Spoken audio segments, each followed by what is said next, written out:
히브리서 3장 1절입니다.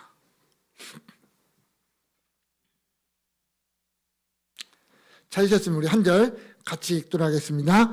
그러므로 함께 하늘의 부르심을 받은 거룩한 형제들아, 우리가 믿는 도리의 사도이시며 대제사장이신 예수를 깊이 생각하라. 아멘. 히브리서는 서론에서 말씀했던 것처럼 과거로 돌아가려고 하는 유혹에 서 있는 그리스도인들을 향하여 기록된 서신이라고 했습니다. 즉, 지금 이 서신을 받는 자들은 심각한 위기 상황을 맞이하고 있습니다. 과거 예수를 믿기 전에는 유대교인이었던 아니면 이방인이었던 관계없습니다. 예수를 믿기 전에는 나름대로 자유로운 삶을 살았습니다. 사회에서도 아무런 문제 없이 그냥 살았습니다.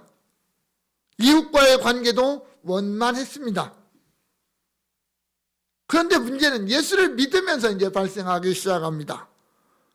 예수를 믿으니까 과거의 나와 현재의 나의 생각이 바뀌었습니다. 예수 믿기 전과 후가 달라졌다는 거죠.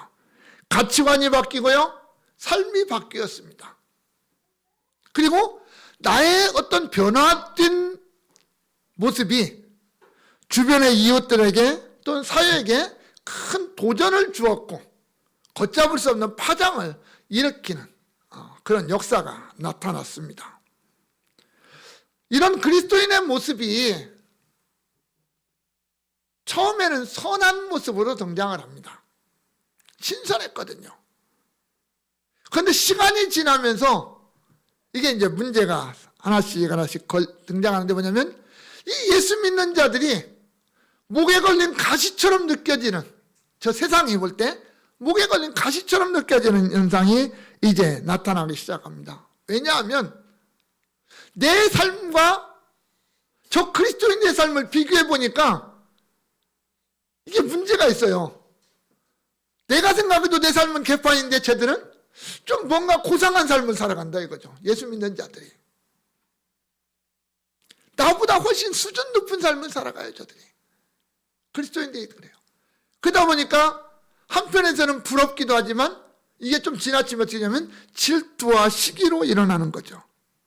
그래서 어떤 사람들은 나도 저렇게 되고 싶다라고 하는 마음을 가지고 그리스도인 공동체로 자꾸 들어옵니다, 사람들이. 그러나 반대적인 사람들도 있어요, 항상. 너는 너, 나는 나. 분리하기 시작합니다. 분리하기 시작하는 거예요. 우리는 너와 다르다 이거죠. 너희는 우리와 다르다. 다른 존재로 분리를 해버립니다. 때로는 박해하고요. 때로는 죽이려고 하기도 하고요. 실제로 죽이기도 합니다. 이런 현상들이 이제 갈수록 심해지는 거죠. 이런 위기 앞에 그리스도인들이 지금 서 있습니다. 그러면서 갈등을 겪습니다. 내가 왜 예수를 믿는데, 내가 왜 하나님을 섬기고 살아가는데 이런 어려움이 찾아올까? 내가 더 고상하고 더 아름다운 삶을 사는데, 세상 말로 내가 더 착하게 사는데, 내가 더 깨끗하게 사는데 왜 저 추악하고 더러운 삶을 사는 자들이 나를 박해하고 나를 미워할까? 더 심한 갈등은 왜 이러한 상황에 우리 주님은 가만히 계실까? 좀 주님이 나타나셔서 개입하셔서 예수 믿는 자들이 좀 이기고 예수 안 믿는 자들이 좀 징계를 당하고 심판을 받는 모습을 보여주셔야 되는데 그러지 않더라는 거잖아요. 이런 어떤 현실적인 문제들 때문에 믿음이 흔들리고 삶이 흔들리는 그리스도인들이 나타나기 시작한다는 겁니다. 오늘 우리가 살아가는 이 시대, 이 상황에서도 이러한 일들은 일어나고 있습니다. 내가 예수 믿기 전에 우리는 부담 없이 살았거든요. 거칠 것이 없어서 살았습니다. 왜? 내가 내 마음대로 내가 원하는 대로 살면 되니까. 내 양심을 따라서 살고요. 누가 내가 살아가는 데에서 시비 안 걸어요. 너 왜 그렇게 사냐고 시비도 안 했습니다. 내가 하고 싶은 건 마음껏 하면서 누릴 수 있었습니다. 그런데 내가 예수를 믿으니까 걸리는 게 많아요. 이제 내가 예수 믿기 전에는 내가 죄인인 줄 몰랐거든요. 내가 죄인인 걸 몰랐단 말이에요. 근데 내가 예수 믿고 나니까 내가 얼마나 흉악한 죄인인가라는 것을 자꾸 생각합니다. 내가 예수를 믿지 않고 예수님의 십자가의 어떤 대속의 은혜를 입지 않으면 나에게는 아무런 소망이 없다는 것을 깨닫게 됩니다. 그래서 지금까지 내 삶이 잘못된 거구나 라고 생각하면서 그것을 버리고 새로운 삶을 살기 시작합니다. 스스로 절제하고요. 스스로 나 자신을 채찍질하면서 어찌하든지 지금까지 살던 삶이 아니라 새로운 삶, 예수 그리스도 안에서의 삶을 살아가기 위해서 몸부림을 치더라 하는 겁니다. 그래서 성령의 인도하심을 따라서 살고요. 지금까지는 내 욕심대로 내 의지로 살았는데 이제는 하나님의 말씀을 듣고 하나님의 말씀을 읽고 깨닫고 그 말씀에 순종하는 삶을 살기 위해서 몸부림을 칩니다. 이러한 내 삶을 주위 사람들이 이상하게 봐요. 왜냐하면 어제까지는 안 그랬거든요. 나하고 똑같았는데 오늘은 갑자기 달라졌어요. 제가. 그래서 세상 사람 우리에게 자꾸 말하잖아요. 너 그러지 말라는 얘기죠. 어제는 왜 이렇게 살았는데 오늘 이렇게 사냐고. 자꾸 우리에게 어제로 돌아오라고 요구를 합니다. 과거로 돌아오라고 요구를 해요. 그런데도 안 돌아가니까 미워하는 거죠. 시기하는 겁니다. 그래서 우리를 자꾸 배척합니다. 그래서 친구도 떠나고요. 어제까지는 정말 잘 지냈던 친구들이 내가 예수 믿는다는 것 때문에 떠나기도 합니다. 내가 예수 믿는다는 것 때문에 직장 생활하는데 어려움을 겪기도 합니다. 사회생활하는데 어려움을 겪기도 해요. 그런 어떤 삶을 하루하루 살다 보면 내가 왜 이렇게 어렵게 살까? 나도 과거처럼 살고 싶은데 내가 예수 믿기 전에 살던 그 모습으로 돌아가고 싶다 라고 하는 유혹이 우리 안에 일어날 수도 있다는 얘기입니다. 그런 유혹을 받는 자들을 향해서 오늘 히브리서 기자가 우리에게 하는 건 뭐냐? 아니다. 우리는 그래도 예수를 바라봐야 된다. 우리는 그래도 예수를 믿는 믿음이 흔들려서는 안 된다. 왜냐하면 그 예수의 위대하심, 그 예수의 우월함이 이 세상 그 어떤 것보다 뛰어나기 때문이다라는 겁니다. 어떤 것과 비교할 수 없고 내가 예수를 믿는다는 것이 이 세상에서 그 어떠한 것보다 더 아름답고 고귀한 것이다라는 말입니다. 우리가 예수 믿는 이 믿음이 별거 아닌 것 같지만 어마어마한 겁니다. 양으로 따진다면 이 우주 만물보다도 더 크고 위대한 것이 내 안에 있는 단 하나의 이 믿음입니다. 그래서 이 믿음은 그 무엇과도 비교할 수 없고 바꿀 수 없는 거 아닙니까?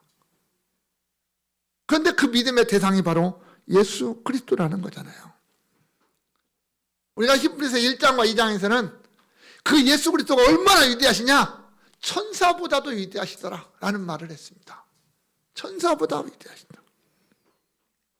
그리고 이제 3장부터 시작해서는 조금 구체적인 비교로 들어갑니다. 천사는 우리가 뭐 눈으로 봤냐? 라고 물어보면 할 말이 없거든요. 이 영적인 존재이기 때문에. 천사가 있다라는 것도 알고 천사가 어떤 일을 하는 것도 알겠는데 너 천사 봤냐라고 말하면 할 말이 없거든요. 근데 유대인들이나 이스라엘 백성들이나 구약 성경을 가지고 있는 자들에게 있어서 구약 성경에 나타나는 아주 중요한 인물과 사건 또 중심적인 사상이 하나가 있습니다. 그게 뭐냐면 성전에서 하나님 앞에 제사하는데 필요한 대제사장이라고 하는 게 이제 등장을 합니다. 그래서 이제 이 기자가 구약 성경에 등장하는 이 대제사장과 관련된 인물이나 또는 어떤 역사, 희생제사 이런 것들을 이제 가지고 옵니다. 왜냐하면 지금 이 본문에 등장하는 사람들은 그 내용에 대해서 너무나 잘 알고 있거든요. 그것과 예수 그리스도를 비교하는 겁니다. 그래서 예수 그리스도가 더 훨씬 위대하다라는 것을 이제 설명을 하려고 합니다. 히브리서 3장부터 10장까지의 내용에 중심에 딱 서 있는 단어는 대제사장이라고 하는 단어입니다. 대제사장. 이스라엘에게 있어서, 이스라엘 백성들에게 있어서 이 대제사장의 위치는 어마어마하고 절대적인 것이거든요. 그런데 이 기자는 뭐라고 하냐면 그 대제사장보다, 구약에 나타난 그 어떠한 대제사장보다 더 훨씬 더 위대하신 분이 예수 그리스도다, 이렇게 설명하는 겁니다. 그래서 우리는 그 예수 그리스도를 바라봐야 된다라는 것을 이야기하는 거죠. 그래서 오늘 이 히브리서 기자, 이 사도가 우리에게 어떤 앞에서 말했던 것처럼 그런 혼란을 겪고 있는 우리에게 주는 교훈은 뭐냐? 대제사장이신 예수를 깊이 생각하라라는 거였습니다. 이 말은 뭐냐면 우리의 대제사장이신 예수에게 관심을 가져라. 그 예수를 본받아라, 배워라 하는 말입니다. 우리가 정말 예수 믿는 그리스도인이라면 우리는 순간순간마다 예수를 생각해야 되고 예수를 주목해야 되고 예수를 배워야 된다는 말입니다. 세상의 그 어떤 것을 바라보아도 그것을 바라볼 때 그냥 바라보는 게 아니라 예수 그리스도라고 하는 그 시선으로 바라봐야 되고 그 필터로 한번 걸러야 된다는 말입니다. 그래서 저 세상의 것을 우리가 바른 내 믿음 속에서 바라볼 때 우리가 똑바로 바라볼 수 있고 또한 바르게 판단할 수 있고 또한 우리가 그렇게 바르게 대처할 수가 있다라고 하는 겁니다. 자, 본문 짧은 한 절입니다. 예수를 깊이 생각하라 라는 제목입니다. 왜? 우리는 함께 하늘의 부르심을 받은 자들이기 때문입니다. 1절에 그러므로 함께 하늘의 부르심을 받은 거룩한 형제들아 라고 부르고 있습니다.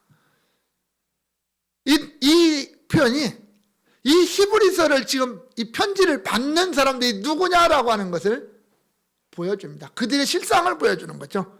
그들은 기독교의 진리를 아는 자들입니다. 아는 자들입니다. 예수 그리스도에 대한 믿음을 고백한 자들입니다. 그런데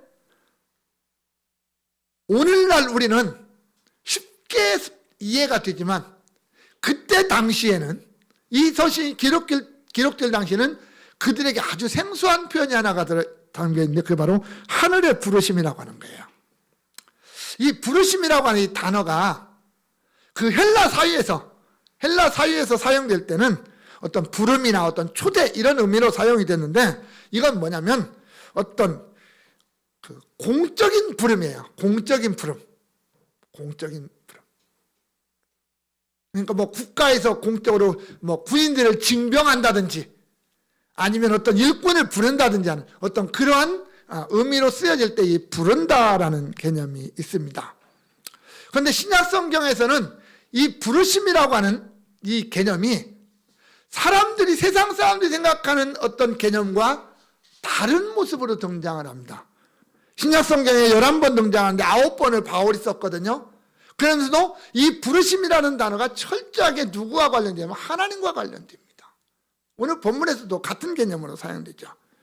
하나님이 선택하시고 예정하시고 하는 그런 과정 속에서 자기 백성을 부르시는 하나님, 그것을 나타낼 때 이 부르심이라고 하는 표현이 사용되더라라는 겁니다. 특히 에베소서 1장 4절과 5절에 보면 사도 바울이 이렇게 말하죠. 곧 창세전에 그리스도 안에서 우리를 택하사 우리로 사랑 안에서 그 앞에 거룩하고 흠이 없게 하시려고 그 기쁘신 뜻대로 우리를 예정하사 예수 그리스도로 말미암아 자기의 아들이 되게 하셨으니라고 했거든요.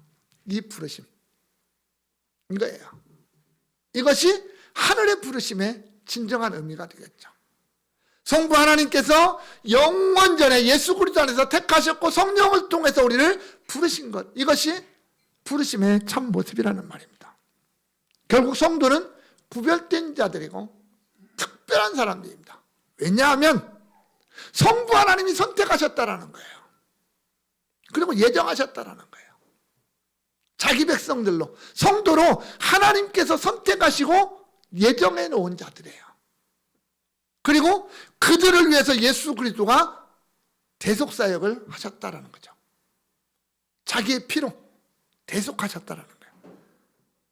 성령 하나님이 부르셨어요. 나 한 사람을 성도라고 하는 거룩한 존재 만들기 위해서 삼위 하나님의 역사가 있었다라는 말입니다. 이 부르심, 이 역사 속에는 물론 우리가 위적 부르심이라고 하는 게 있고 내적 부르심이라는 게 있거든요. 위적 부르심은 어떤 전도자들을 통해서 내게 복음을 들려주심으로 말미암아 나를 부르시는 어떤 부르심이 있습니다. 우리가 보통 세상 속에 사는 거겠죠. 예수 믿으세요 라고 전하는 거겠죠. 이런 부르심이 있어요. 또 하나는 내 안에서 역사하시는 성령님의 부르심이 있습니다. 성령님의 부르심이 있어요. 위적 부르심은 우리가 거부하기도 합니다. 거절당하기도 해요. 내가 예수 믿으세요 했는데 거절하고 도망가는 사람도 있거든요. 그러나 내적 부르심, 내 안에서 성령의 역사를 말미암아 일어나는 이 부르심은 결코 거부할 수가 없습니다. 그래서 우리는 그것을 전문용어로 하나님의 불가항력적 은총이라고 말하죠. 항구할 수 없는, 하나님이 예정하시고 택하시고 부르실 때 우리는 거기에 결코 거절할 수 없는, 거부할 수 없는 그런 부르심이 있다라는 겁니다. 이 부르심을 우리가 받은 자들입니다. 우리는 그런 부르심을 받은 자들이에요. 또한 함께 부르심을 받았다라고 했습니다. 이 함께라는 말은 함께 나누는 자요, 함께 동역하는 자라는 말입니다. 함께 참여하는 자예요. 성도는 거룩한 무리입니다. 혼자가 아니라 거룩한 무리예요. 모임이에요. 하나님의 부르심을 받고 그 부르심에 응답하고 모인 무리가 성도요, 그게 바로 교회라는 겁니다. 그래서 성도는 하늘의 어떤 부르심에 참여하는 파트너들입니다. 홀로 존재할 수 없는 그러한 존재들입니다. 모든 성도가 예수 그리스도라고는 거룩한 한 지체를 이루는, 거룩한 지체를 이루는, 예수 그리스도를 머리로 하고 그 몸을 구성하는 하나의 세포들이 어떻게 보면 모든 성도들이다, 이렇게 말할 수가 있는 겁니다. 그래서 지금 사도는 우리에게 이렇게 말합니다. 너희가 얼마나 고귀한 존재인지 한번 생각해라. 오늘 우리에게 말한다면 내가 얼마나 위대한 자인지를, 내가 얼마나 귀중한 자인지를 한번 생각해봐라. 내가 오늘의 나를 위해서 하나님이 얼마나 놀라운 일을 행하셨는지, 하나님의 그 은혜가 얼마나 깊고 크고 높은 것인지, 하나님의 그 사랑이 얼마나 위대한 것인지를 다시 한번 생각해봐라. 그리고 우리는 공동체다. 함께 하는 공동체다. 혼자 이겨나가기는 힘듭니다. 이 어려움의 때, 위기를 만난 때 앞에서 혼자 이겨나가기는 힘듭니다. 그러나 우리가 함께 가는 길이라고 한다면, 공동체 의식을 가지고 함께 가는 길이라고 한다면 이 어려움의 때를 우리가 이겨낼 수 있지 않겠느냐라는 겁니다. 나만 싸우는 게 아니라, 나만 이런 갈등을 겪는 게 아니라 우리 모든 성도들이 함께 이런 갈등을 겪고 있으니까 어떻게 합니까? 서로가 서로를 붙잡아주고 서로가 서로에게 기둥이 되어지고 받침대가 되어질 때 이 어려움을 극복하며 나아갈 수가 있다는 말입니다. 성도 여러분, 우리는 한 분 하나님의 선택과 예정을 받은 자들이요, 한 분 예수 그리스도의 구속을 받은 자들이요, 한 분 성령 하나님의 부르심을 받아서 여기에 있는 자들입니다. 나는 그만큼 위대한 존재라는 말입니다. 귀중한 존재라는 말입니다. 이 성도의 자존심이 우리는 있어야 됩니다. 세상 사람들이 나를 뭐라 하든, 세상이 보기에 내가 어떤 존재든 그게 중요한 게 아니라 내 안에 있는 하나님으로 말미암아 내가 얼마나 존귀한 존재인가라고 하는 것을, 내 자존심을 우리가 다시 한번 분명하게 세워야 됩니다. 또한 우리가 교회 안에서 너와 나의 모습이 다르고 너와 나의 생각이 좀 다를 수 있습니다. 그러나 우리는 하나라고 하는 것을 기억해야 됩니다. 모든 성도는 믿음 안에서 하나요, 예수 그리스도 안에서 하나요, 성령 안에서 하나라고 하는 것. 이게 성도의 본질이라는 말이죠. 이것 때문에 성도가 존재하는 것이고, 이것 때문에 성도는 성도답게 살아갈 수가 있는 것입니다. 따라서 모든 성도는 함께 해야 됩니다.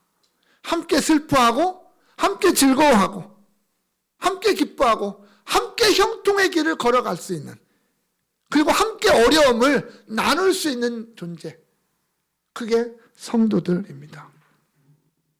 어려우면 손을 맞잡고 가야 되죠.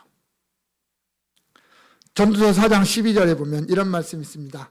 한 사람이면 패하겠거니와 두 사람이면 맞설 수 있나니 세 겹줄은 쉽게 끊어지지 아니하느니라. 가느다란 실 하나는 쉽게 끊어지지만 여러 가닥 실을 꼬아놓으면 안 끊어지잖아요. 당겨도. 그것과 마찬가지입니다. 그래서 우리는 언제나 내가 누구인가를 먼저 생각해라. 오늘 사도는 우리에게 뭐라냐, 함께 하늘의 부르심을 받은 거룩한 형제들이다 라고 우리를 그렇게 불러주고 있습니다. 그러한 우리가 맞닥뜨려 있는 위기 상황 앞에서 우리는 예수를 깊이 생각하라. 우리가 정말 내가 하늘의 부르심을 받은 거룩한 사람이라는 것을 안다면 우리는 예수를 깊이 생각하라 라고 말합니다. 왜? 우리가 믿는 도리의 사도이시며 대제사장이기 때문에 그렇습니다. 여기 믿는 도리의 사도이시며 대제사장이다 이렇게 말하는데, 이것을 조금 우리가 더 이해하기 쉽게 가깝게 번역한다면 인정한다, 고백한다, 어떤 그런 뜻이거든요. 그래서 당시에는 어떤 법적인 계약 이런 걸 나타낼 때 사용했던 말이 이 믿는 도리라는 어떤 그런 표현이었습니다. 그런데 이것을 쉽게 말하면 우리가 고백하는, 우리의 믿음으로 고백하는 사도이며 대제사장이신 예수 그리스도라는 말입니다. 그렇게 이해하는 게 좋겠죠. 결국 모든 그리스도인들이 믿는 예수, 모든 예수 믿는 자들이 고백하는 예수, 그거예요. 그 예수를 생각하라는 말이에요. 딴 예수를 생각하라는 게 아니라 우리 모두가 하늘의 부르심을 받은 거룩한 형제들이 함께 믿고 함께 고백하는, 뭐라고? 사도이며 대제사장이라고 고백하는 그 예수를 깊이 생각하라라는 말입니다. 초대교회에서 예수는요 절대적이었습니다. 그들이 믿는 전부였고 그들이 고백하는 전부였잖아요. 그들이 전하는 복음의 내용이 예수 그리스도였잖아요. 오늘 우리가 받은 복음의 핵심이 예수 그리스도였고, 우리가 또한 전해야 되는 복음의 핵심이 예수 그리스도이고, 우리가 마지막 날까지 붙잡아야 될 중심이 예수 그리스도 아닙니까? 그들이 고백한 예수, 이런 겁니다. 예수 그리스도만이 사도요, 예수 그리스도만이 대제사장입니다 라고 하는 고백이었습니다. 지금 그걸 이야기하는 겁니다. 먼저 예수 그리스도를 사도라고 고백을 합니다. 사실 성경에서요 예수 그리스도를 사도라고 표현하는 것은 여기밖에 없습니다. 여기에서만 예수 그리스도를 사도라고 표현을 하고 있습니다. 이 사도, 원어로 아포스톨로스라고 하는 말입니다. 제가 이 아포스톨로스라는 말을 이제 반복을 할 겁니다. 이것은 사절 또는 사자, 대표라는 말입니다. 이것은 공적으로 파송된 자입니다. 오늘날 우리가 좀 쉽게 말하면 대통령이 취임을 딱 하면 하는 일 중에 하나가 뭐냐면 대사들을 좀 바꿔요. 각 나라에 파송되는 대사들이 있습니다. 대사관이 있고 대사들이 있는데 이 대사들을 전부 다 교체를 합니다. 왜냐하면 그 대사들은 대통령을 대신하는 사람들이거든요. 사실 그 나라에서. 이 대사들을 쉽게 말하면 아포스톨로스라고 말을 합니다. 파견된 자, 파송된 자라는 말입니다. 그래서 어마어마한 권위를 가지고 있는 자들이에요. 이들은 임무도 가지고 있고. 그래서 이 단어가 유대인들의 사이에서는 사내들이라고 하는 공유에서 파송된 자들을 가리켜서 아포스톨로스라고 말합니다. 대표적으로 누구를 생각하냐면 사울, 바울을 생각할 수 있습니다. 바울이 사도행전 9장에서 다메섹으로 가잖아요. 다메섹으로 가서 예수 믿는 자들 잡아오려고 다메섹으로 갑니다. 다메섹은 유대 땅이 아닙니다. 이방 땅입니다. 근데 그가 뭘 가지고 가냐면 사내들인의 공문을 가지고 갑니다. 사내들인에서 공문을 가지고 갑니다. 이게 아포스톨로스입니다. 사내들인이라고 하는 이 공적인 권위를 가지고 가는 사람입니다. 사울이. 그러다가 예수님을 만나잖아요. 그만큼 이 아포스톨로스라고 하는 이 지위가 무겁다라는 거죠. 그런데 이제 성경에서는 뭐 예수님이 세우시고 파송한 제자들에게 이 사도라고 하는 이름, 아포스톨로스라고 하는 이름을 부여하는 것을 우리가 보게 됩니다. 그런데 본문에서 예수님을 이 사도라고 부르는 이유는 특별한 이유가 있기 때문입니다. 다시 말하면 예수님이 하나님으로부터 보내심을 받은 자라는 것을 강조하기 위해서 사도라는 표현을 씁니다. 예수님이 그러잖아요. 요한복음 8장 42절에서 나는 스스로 온 것이 아니요 아버지께서 나를 보내신 것이다 라고 말합니다. 예수님 자신도 그렇게 해요. 나는 아버지로부터 파송된 보냄을 받은 자라고 말을 합니다. 뭐 한 번만 말하는 게 아니라 여러 번 그 말씀을 하십니다. 그래서 이 아포스톨로스라고 하는 이 사도라고 하는 이 이름이 가지는 것은 특별한데 대표적으로 두 가지의 특징을 가지고 있습니다. 첫 번째는 아포스톨로스는 나를 보낸 자의 권위를 가지고 있습니다. 나를 보낸 자의 권위. 즉 아포스톨로스는 내 마음대로 일하는 사람이 아닙니다. 내 마음대로, 내 뜻대로, 내 계획대로 일하는 자가 아닙니다. 보낸 자의 권위입니다. 만약 왕이 보낸 아포스톨로스라면 그 사람은 왕의 일을 하는 사람입니다. 왕이 보냈으니까. 사내들인 공의에서 보냈다면 사내들인 공의가 하는 일을 대신하는 자가 아포스톨로스입니다. 그렇다면 성부 하나님의 보냄을 받은 자 아포스톨로스는 곧 성부 하나님을 대신하는 자입니다. 지금 예수 그리스도를 사도라고 아포스톨로스라고 말한 것은 예수 그리스도는 단순히 그냥 세상에 있는 선지자들 중에 하나, 대제사장들 중에 하나 이런 자가 아니라 우리가 믿는 천지를 창조하시고 나를 선택하시고 구원하신 그 하나님의 보냄을 받은 그 하나님의 권위를 가진 자라고 말하는 겁니다. 그래서 예수 그리스도를 만나는 사람, 예수 그리스도를 믿는 사람은 철저히 그 예수를 누구로 봐야죠? 성부 하나님과 동일한 존재로 보는 겁니다. 그 하나님을 대하듯이 예수 그리스도를 대해라 이렇게 말하고 있는 거예요. 구약 성경에서 하나님, 성부 하나님, 여호와 하나님의 어떤 위치가 어떤 위치인지 우리가 상상하시잖아요. 그렇게 예수를 말하는 겁니다. 근데 사실 유대인들이 그렇게 보지 않았잖아요. 그래서 그냥 십자가에 죽였잖아요. 그런데 오늘 사도는 우리에게 그렇게 말합니다. 예수는 예수는, 나사렛 예수는, 십자가에서 죽으시고 부활하신 그 예수는 성부 하나님이 보내신 아포스톨로스다 라고 말을 하는 겁니다. 두 번째로 이 아포스톨로스가 가지고 있는 특징은, 이 아포스톨로스가 전하는 그 말, 뭔가 전달하기 위해서 온 자거든요. 그 말은 아포스톨로스 자신의 말이 아니라 그를 보낸 자의 말이라고 하는 거예요. 그가 전하는 메시지 하나하나, 그가 하는 행동 하나하나는 자신의 뜻을 드러내는 게 아니라 나를 보낸 자를 대신해서 똑같은 말을 하고 똑같은 행동을 하더라라는 겁니다. 그래서 예수 그리스도께서 오셔서 하시는 말씀은, 나는 내가 하고자 하는 말을 하는 게 아니라 아버지께서 나에게 주신 말씀을 내가 너에게 전한다. 예수님은 그렇게 말씀하셨잖아요. 예수님이 하시는 행동 하나하나는 철저하게 자신의 뜻을 이루는 게 아니라 아버지 하나님의 뜻을 이루는 행동이지 않았습니까? 예수 그리스도 안에 있는 은혜와 사랑, 자비, 이 모든 것은 궁극적으로 예수 안에 있는 것 이전에 하나님 안에 있는 것, 성부 하나님 안에 있는 것이었다. 그렇게 말하고 있는 거 아닙니까? 따라서 예수님이 하신 모든 일, 예수님이 이 땅에 오셔서 하신 모든 말씀은 결국 하나님 자신이 하신 일이다.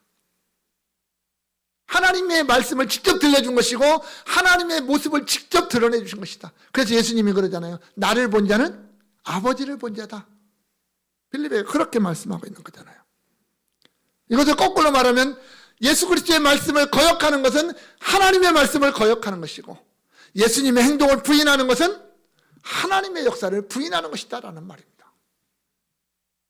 그래서 정말 우리가 진정 그리스도인이라면 아포스톨로서 사도가 되시는 그 예수 그리스도를 인정하고 고백해야 된다는 거죠. 그분이 하나님이시라는 것을, 그분이 말씀이 하나님의 말씀이라는 것을 인정하고 고백하고 믿는 것이 중요하다라고 합니다. 그것이 바로 예수 그리스도는 우리의 사도가 되십니다 라고 고백하는 것이라는, 그렇게 믿고 고백하는 것이라는 말입니다. 두 번째로 예수 그리스도는 우리의 대제사장이라고 했습니다. 성경에 등장하는 이 대제사장의 위치가 아주 특별합니다. 대제사장은 하나님과 인간을 연결하는 중재자이기 때문입니다. 성경에 등장하는 최초의 대제사장이 아론입니다. 모세의 형 아론입니다. 그러나 사실 아론 이전에도 제사장이라고 하는 지위가 존재했습니다. 제사장이라는 이름이 등장을 하기 이전에도 이미 대제사장의 역할을 감당하는 사람들이 있었습니다. 최초의 사람 아담은 에덴 동산에서 대제사장의 역할을 감당했습니다. 에덴 동산에서. 그리고 그 모습을 아들들에게 가르쳐줬잖아요. 그래서 그들의 아들이었던 가인과 아벨이 하나님 앞에 제사를 지내잖아요. 그 제사장의 역할을 감당하는 거거든요. 후손들이 여호와 하나님께 제사를 지내는 제사장이 등장합니다.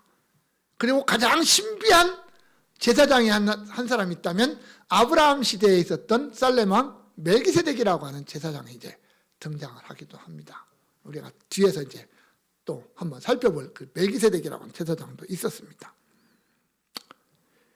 그러나 이제 이 제사장이라고 하는 것이 제도로 딱 정립이 되는 것은 시내산에서죠. 애굽에서 나온 뒤에 시내산에 있을 때 하나님이 모세를 통해서 주신 율법에 의해서 이제는 제사장이라고 하는 제도가 저들에게 정립이 되고, 그 제사장 중에 가장 우두머리에 있는 자가 이제 대제사장이라고 하고, 하나님이 그 대제사장을 아론을 최초에 세우셨고, 아론 가문의 후손에서 대제사장이 이제 이어져 가도록, 세속되어지도록 그렇게 명령을 하셨던 걸 봅니다.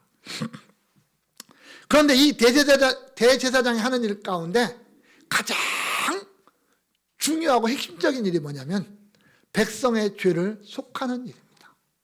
백성의 죄를 속하는 일. 인간의 죄를 속하는 짓을 하나님 앞에 드리는 것. 왜? 인간이 하나님 앞에, 죄인이 하나님 앞에 나아갈 수가 없으니까. 죄인이 하나님 앞에 나아갈 수 없으니까 그 죄를 대신 속하는 일을 대제사장이 합니다. 물론 일반 제사장들도 이 일을 감당을 합니다. 일반 제사장들도요, 매일매일 하나님 앞에 제사를 지내면서 죄를 속하는 일을 합니다. 그러나 대제사장이 1년에 딱 한 번 하는 일이 있습니다. 그것은 오늘날 우리의 달력이 아니라 그들의 달력, 유대인들의 달력으로 7월 14일 대속주일이라고 하는, 7월 10일 대속주일이라고 하는 날이 있습니다. 7월 10일입니다. 대속주일. 이날 대제사장이 하는 큰 일이 하나가 있는데, 그는 황소의 피를 가지고 지성소 안으로 들어가는 겁니다. 1년에 딱 한 번만 들어갑니다. 아무도 들어갈 수 없는 지성소를 대제사장이 피를 가지고 들어갑니다. 들어가서 그 피를 지성소에 뿌립니다. 그 법궤 있지 않습니까? 거기에 피를 뿌립니다. 그리고 돌아서서 그 휘장에 뿌리죠. 그 피로 하나님과 이스라엘 백성들 사이에 1년 동안의 묵은 죄악을 속하는 날입니다. 속하는 날입니다. 1년의 죄를 한 번에 속하는 날이에요. 그 어마어마한 일을 합니다. 이게 대제사장이에요. 그게 안 되면 이스라엘 백성들은 무슨 생각이냐면 우리의 죄가 하나님 앞에 용서받지 못했다라고 생각을 하는 거예요. 용서받지 못했다. 그 어마어마한 일을 하는 대제사장, 아론 가문의 이 대제사장. 그러나 불완전하죠. 왜? 이 대제사장조차도 죄인이기 때문에 그렇습니다. 그래서 속죄일에 황소 2마리를 잡습니다. 한 마리는 대제사장 자신을 위해서 잡습니다. 한 마리는, 나머지 한 마리는 이스라엘 백성 전체를 위해서 잡습니다. 여러분, 대제사장의 무게가 그만큼 무거운 겁니다. 이스라엘 백성들 전체와 대제사장 한 사람의 무게를 같이 놔버렸어요. 하나님. 그래서 나를 위해서 속하고, 죄를 속하고, 이스라엘 백성 속한 대제사장이 이제 이스라엘 백성들의 죄를 속하는 겁니다. 그만큼 대제사장도 불완전하다라는 거죠. 자신의 죄를 속해야 되는 죄인 중에 한 사람이었다라는 겁니다. 또 짐승의 피는 완전할 수가 없었습니다. 인간의 죄는 인간의 죄로, 인간의 피로 속함을 받아야 되는데 하나님이 대신 짐승의 피로 하라고 그랬으니까 이것은 대신이거든요. 일시적인 거예요. 길어봤자 1년이에요. 그래서 그들은 매일매일 짐승을 잡아서 하나님 앞에 제사를 드려야 됐고, 또 1년에 한 번씩 이 귀한 일들을 또한 행해야만 되는 것이 저들의 모습이었다라는 말이에요. 그러면서 이스라엘 백성들은 하나님의 약속한 그 누구냐면 메시아를 기다리는 겁니다. 메시아가 와서 완전한 제사를 하나님 앞에 드리기를 소망해야 됐어요. 이 짐승, 지긋지긋하게 죽여야 되는 이 짐승, 이거 그만하고, 이 피냄새 나는 거 별로 안 좋잖아요. 그 피냄새 별로 안 좋잖아요. 이거 말고, 이제 이거 하지 말고 하나님이 이루시는 완전한 제사, 그것을 소망할 수밖에 없는 이스라엘이었다는 거죠. 근데 드디어 그 메시아가 오셨습니다. 하나님의 아들 예수가 인간의 몸으로 와서 그 대제사장의 역할을 감당하셨어요. 어떻게? 자기 피로. 사람의 피로. 지금까지는 짐승의 피였어요. 그런데 이제 사람의 피로 하나님 앞에 제사를 드렸다는 거죠. 자신의 피, 흠없고 거룩한 자신의 피, 깨끗한 피로 자기 백성들의 모든 죄를 대신해서 제사를 해서 영원한 제사가 성립되게 만들었다는 거죠. 이제 더 이상 속죄 제사라는 게 필요 없게 되었습니다. 더 이상 죄 때문에 짐승이 죽지 않아도 되는 그런 때가 되었다는 거죠. 그리고 이제 더 이상 대제사장도 필요가 없습니다. 왜? 죄를 속할 일이 없는데 짐승을 잡아서 피를 뿌릴 일이 없는데 대제사장이 있어야 될 의미가 없잖아요. 자, 짐승을 잡고 피를 뿌릴 대제사장 놓고 속죄 제사가 필요가 없다면 그 다음에 뭐가 또 필요가 없겠어요? 성전이 필요가 없죠. 눈에 보이는 성전이 필요가 없잖아요. 이제 눈에 보이는 성전이 필요가 없잖아요. 하나님은 눈에 보이는 성전 제거시켜놓고 뭐라고 말해요? 사도 바울은 성도 자체가 성전이다라고 말하는 거죠. 이제 내 안에 성전이 있는 거죠. 왜? 내 안에 대제사장이신 예수가 있고 그 대제사장 예수의 피가 내 안에 있게, 내 안에 뿌려졌기에, 그래서 내 죄가 덮여졌기에 하나님 앞에서. 그래서 더 이상의 성전도 필요 없게 되는 거죠. 이제 그 예수 그리스도가 하나님 보좌 우편에서 우리의 중보자가 되시고 우리를 대변하는 대변자가 되신 거죠. 대제사장이 그를 이제는 그렇게 감당하고 있는 거죠. 아버지 하나님, 내가 그 죄 때문에 죽었습니다라고 아버지 앞에 대변하고 있는 거잖아요. 나를 위해서. 내가 죄인으로 하나님 앞에 서지만 예수 그리스도께서 하는 말씀이 뭐예요? 아버지, 내가 저 사람의 그 죄 때문에 내가 십자가에서 죽었습니다라고 대변하는 거예요. 그 피가 저 안에 있습니다. 그런 용서하셔야 됩니다라고 하는 겁니다. 그게 우리의 용서예요. 하나님 앞에서 받는 용서. 성도 여러분, 우리의 신앙 고백의 대상은 누구입니까? 또한 나는 예수를 무엇라고 고백하고 있습니까? 나는 예수를 뭐라고 고백합니까? 베드로는 이렇게 말하죠. 주는 그리스도시요 살아계신 하나님의 아들입니다. 그러나 베드로가 이렇게 고백하기 훨씬 전에 나다나엘은 당신은 하나님의 아들이시요 당신은 이스라엘의 임금입니다 라고 고백한 제자가 있습니다. 또한 마르다는 주는 그리스도시요 세상에 오시는 하나님의 아들이신 줄 내가 믿나이다 이렇게 고백합니다. 여러분, 이 고백이요 각자 다른 상황에서 각자 다른 사람이 했습니다.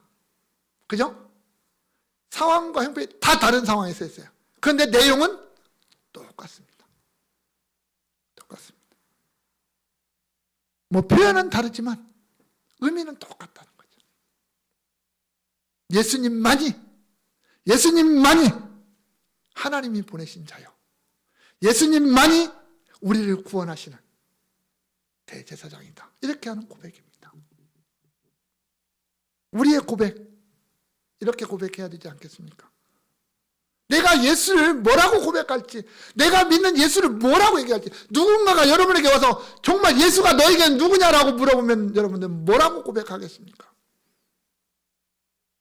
우리의 고백이 그분만이 하나님이 나를 위해서 세상에 보내신 분이요, 그분만이 나를 위해서 십자가에서 죽으시는 대제사장이신 그분이다. 그래서 내가 구원받은 자다 라고 말해야 되지 않겠습니까? 우리는 내 안에 이런 분명한 고백이 있어야 되고요. 우리는 날마다 주님 앞에 설 때마다 주님, 당신은 이러한 분입니다라고 고백하는 고백이 우리에게 있어야 된다라는 겁니다. 그것이 우리의 믿음이거든요. 사랑하는 광성의 성도 여러분, 우리가 예수 그리스도를 바로 알고 바로 믿고 바로 고백해야 될 이유는 분명합니다. 왜냐하면 그분이 나를 이 위기 상황 속에서, 이 흔들리는 이 위기 상황 속에서 나와 함께 하시고 나를 붙들어 주시는 분이기 때문에 그렇습니다. 그래서 그분을 깊이 생각하고 그분과 함께하고 그분을 고백하는 우리의 모습이 필요하다는 거예요. 우리가 주목할 분은, 우리가 생각할 분은 그저 나사렛 목수의 아들 예수가 아니라, 나사렛에서 온 선지자 정도가 아니라 우리의 사도가 되시고 우리의 대제사장이 되시는 예수, 그분을 믿고 그분을 고백해야 된다. 왜? 그분만이 나의 구원자가 되시고 그분이 나의 영원한 소망이 되시기 때문입니다. 원하기는 우리 광성의 모든 성도들이 그런 사도된 예수 그리스도, 대제사장 되시는 예수